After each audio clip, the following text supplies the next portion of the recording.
Hello everyone and welcome. Yes, my name is Arrowfire and welcome to something a bit different. So for those of you who remember, I did a retrospective series for a little while called Through the Looking Glass and talking about various characters, more often than not some of the lesser known characters in Transformers. Today I kind of want to lean on that but talk about something that's a bit more in depth and say this to you. Why I think there is one character in the Transformers universe, fandom, series or entity as a whole. There is one character that is better, bigger, more important than any other. And no, it's not Optimus Prime. In this video, I'm going to go through my reasons as to why, and I felt it was such a big topic, I wanted to cover it under a bit of a special video.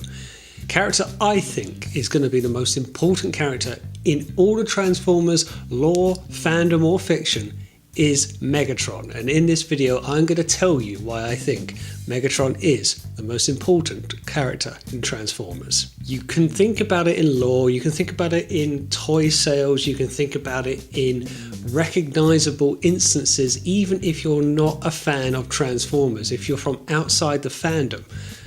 If you're from outside the fandom, you could probably say Optimus Prime is the most important because people who even don't have an interest in Transformers will recognise Optimus Prime.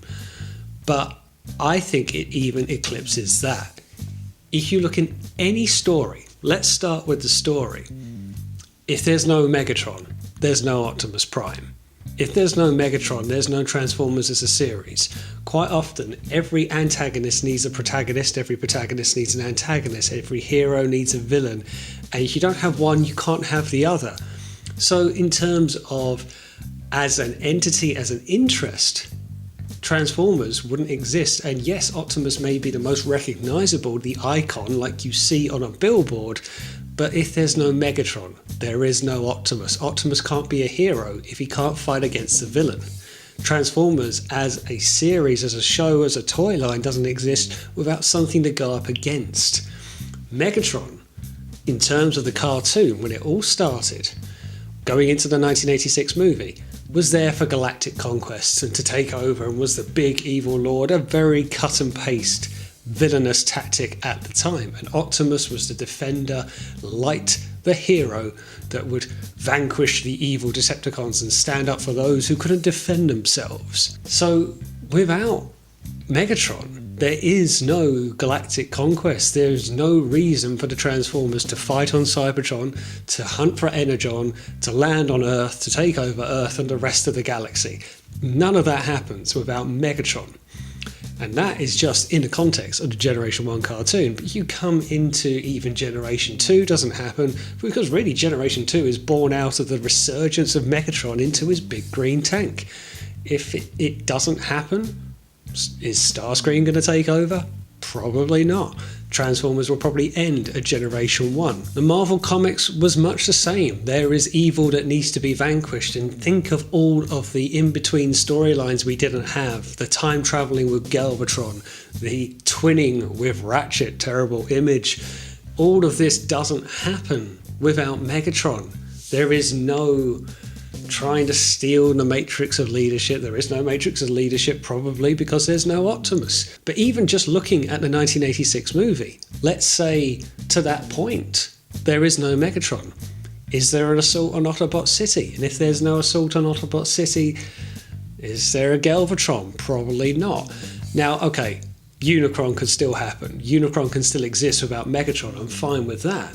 But if there is no conquest, there's no Transformers on Earth, Unicron probably ultimately still does go to Earth and devour Earth anyway. Maybe the Transformers as a race has to fight Unicron, but again, there is no Megatron, there is no Galvatron, there is no Season 3, there is no Season 4, or anything beyond that.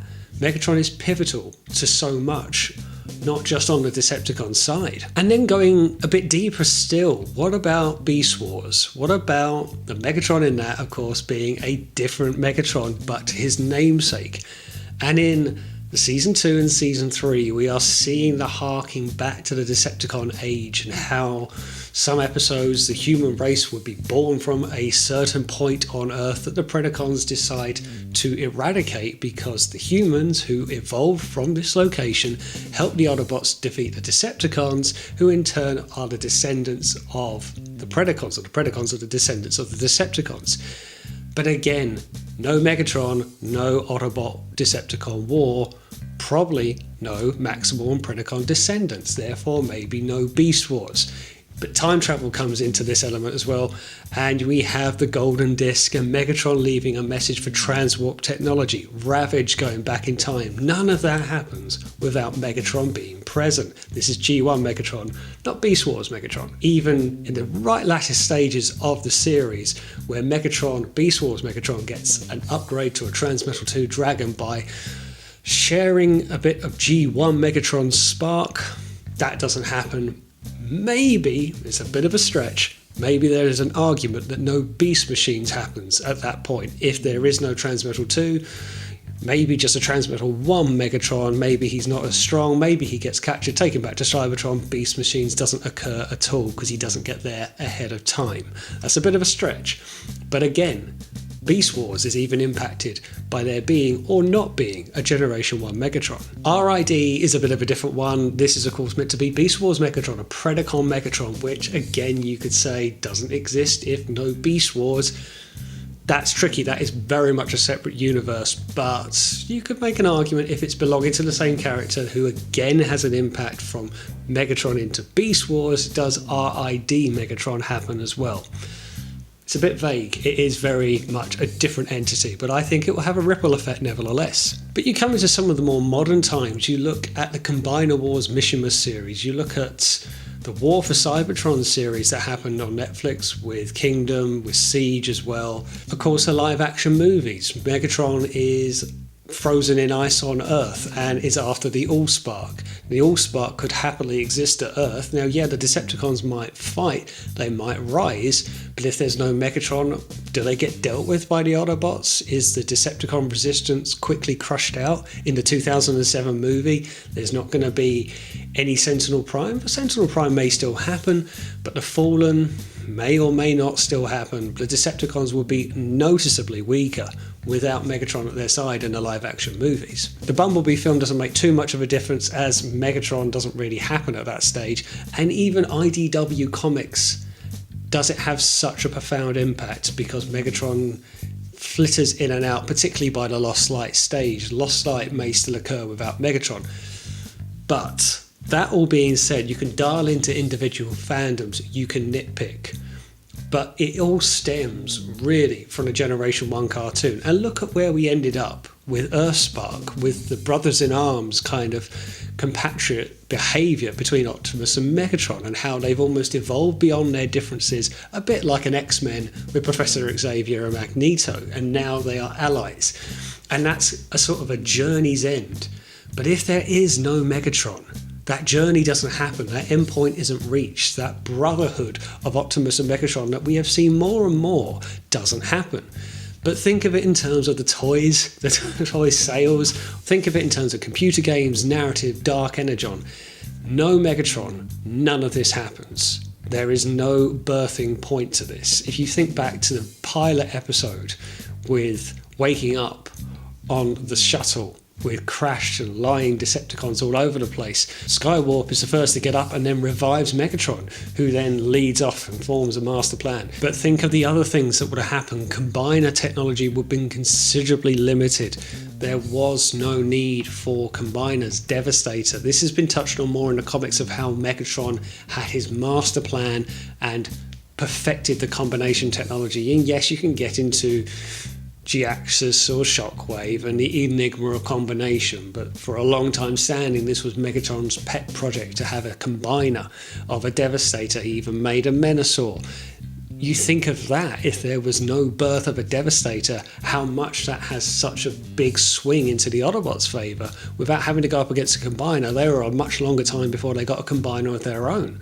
So again, this bears from a lot of Megatron's master plan. And really, to put one final point on it, if there is no Megatron, think of the episode War Dawn, where the Decepticon uprising is in its infancy and you see a very innocent, very young Orion Pax who is eagerly swayed by Megatron and a new radical movement.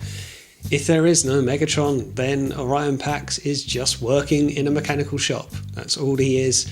He's just a run-of-the-mill transformer with Ariel, with Dion, and doesn't ultimately become Optimus Prime. And this has been brought up a couple of times, that Megatron created Optimus more by accident than design. But again, if there is no Megatron, there is no Decepticon uprising, then the regime on Cybertron, the autocracy, just carries on. And there is no uprising, there is no war, there is no Megatron, there is no Optimus, and life just continues. But there we go, that is a bit of a takeaway for you to think of what are the characters in Transformers in any fandom that you're into, be it a Beast Machines, Beast Wars, IDW, IRID, even Armada going into the Unicron trilogy, and Megatron and any subsequent Galvatron that follows it. If there is no base format to it, the rest simply doesn't exist. If there is no Megatron in Armada, then there's no need to go after the Minicons or the Cyber Planet keys or anything else. Any other narrative that comes from it, any other world domination simply does not exist without Megatron, and therefore there is no need for the Autobots to fight back. There is no need for a war, and arguably there's no need for Transformers. But there we go, thanks for watching. If you like this video and you want to see some more like this, some harder hitting topics, do leave a note in a comment below. Do not forget to hit that like and subscribe button. And I will see you on the next one.